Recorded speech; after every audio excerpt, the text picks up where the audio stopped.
Hi there. Tonight I'm going to talk about a phenomenon and what we should call this phenomenon. It is this thing where people fail to understand the distinction between phenomenon, concept, and term. You see, there are things we talk about and we use concepts such as categories to talk and think about these phenomena, and we use words and other terms to refer to these concepts. I'll give you a simple example, the thing we call color. It is how this thing we call light reflects from different surfaces. This phenomenon exists totally regardless of whether or not any human beings are watching it. However, we categorize these colors, and this is based a lot on our perception of the reflection of the light rather than the reflection of the light itself. And that's okay, not a problem. We have categories such as black and white and yellow and green and so on. And then we have words such as black and white and yellow and green to refer to these concepts. Of course, in other languages, the words are different, but the concepts are the same. For example, green would be called grün in German and grön in Swedish, but it's still the same concept. So, I'm now talking about this phenomenon where people fail to understand this distinction. They get caught up in the terms and they think that the concepts and the phenomena are reflections of the terms rather than the other way around. Or maybe not think so, but argue as if it were so.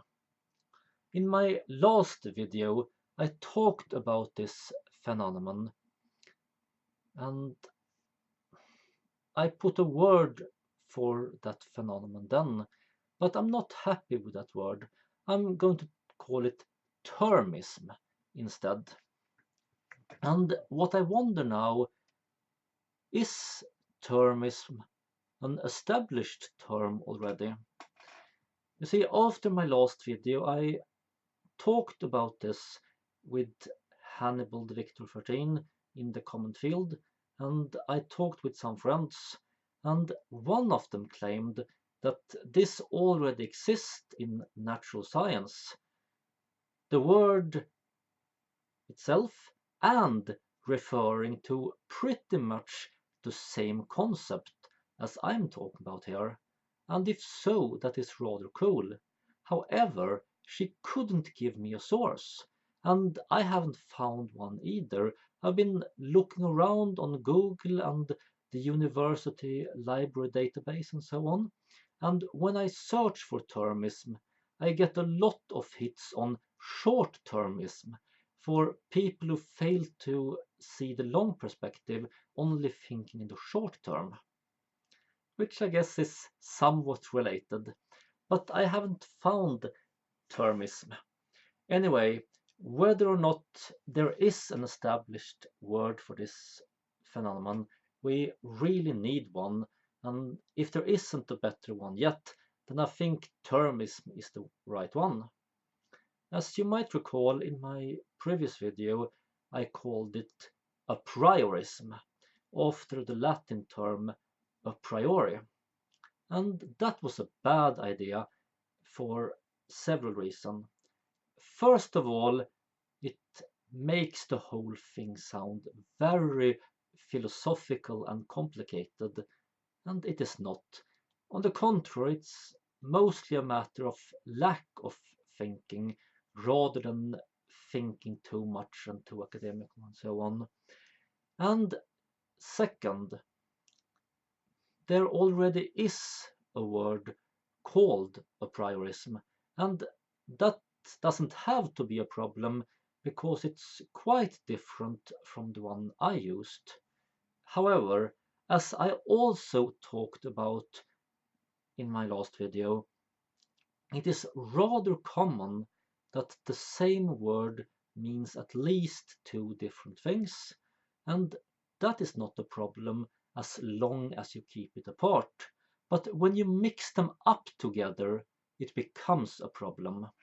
And this particular word would be ripe for that. The people who use termism, in my sense of the word, would love to throw in an equivocation and claim that, oh, but if it is a priorism, then it is a priorism in this other sense, which is that we believe that we can know anything at all, period. It seems that in some kinds of philosophy, the very idea that we can know that the universe exists at all, rather than being a dream or something like that, that is called a priorism. And this thing where people just make up a bullshit definition of a word and declare that the actual reality by definition conforms to this definition of the word because that's how they have defined the word. That kind of magical thinking is not a priorism in this philosophical sense. So that was a very big reason to change the definition. By the way, speaking of words having different meanings, I should briefly mention that two of my most central words, narrativism and dichotomism, also have different meanings. I don't find this problematic enough to change the words. I think they are good as they are. When it comes to narrativism, the word that already existed when I made up the word narrativism, I hadn't heard about this pre-existing term, but it meant almost exactly the same thing as I meant with narrativism, with the huge difference that I was talking about narrativism in the real world, while this more limited concept was talking about narrativism in role-playing games. Narrativism is when you don't see your fellow human beings as actual persons in their own right, with their own stories and their own perspective and their own rights for dignity and human rights and so on, but instead see them merely as narrative tools.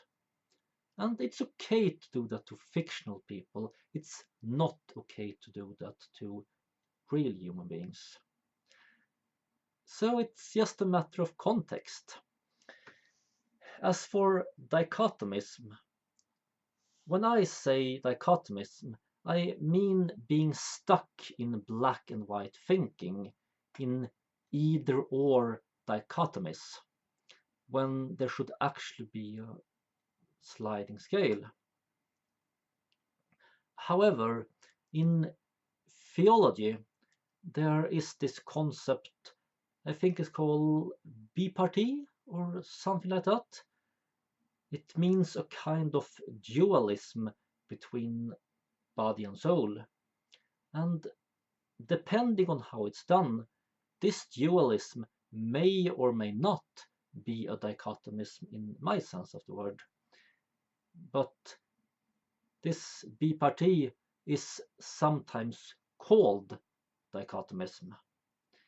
And therefore it's important to distinguish them and not mix up these two different definitions of dichotomism, because they are two very different words.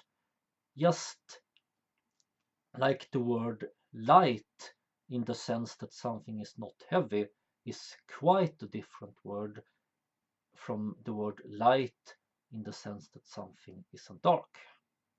And that's all I have to say for now. Live long and prosper.